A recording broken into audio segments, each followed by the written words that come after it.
তবে কি নীলই মিস্টার রয় চৌধুরী, নাকি নীল এই ফোনটা চুরি করেছে? বেকার নীলের কাছে এই কোটি টাকার ফোন কোথা থেকে এলো? এর সত্যিটা তাহলে কি? আর ও যদি সত্যি বড় লোক হয়ে থাকে, তো নিজের শ্বশুর বাড়িতে খরচামাই হয়েই বা থাকে কেন? কটা বাজে রে? আমার খুব লেট হয়ে গেছে বুঝলি। তোরা খেল, ঠিক আছে? তোরা খেল, আমি আসছি। নীল, হাই ভালো।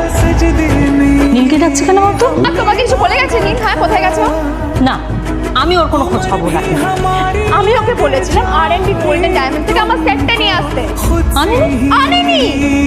আরে যে এই ছেলেটার মতো আর একটা ফাঁকি বাজনা তুমি পাবে না। তুমি কেন দাঁড়িয়ে আছো? এই যে শোনো শোনো শোনো শোনো, দাঁড়িয়ে আছো কেন? ওকে আমি বলেছিলাম R&B গোল্ড ডায়মন্ড তোমার সেটটা তুলেছো, তোলোনি তো। এইটা চাই না আমার। তুমি আমার সাথে অফিসে যাবে, ফেরার পথে তুমি সেটটা নিয়ে আসবে। তোমার জন্য সবসময় লেট হবে, তোমার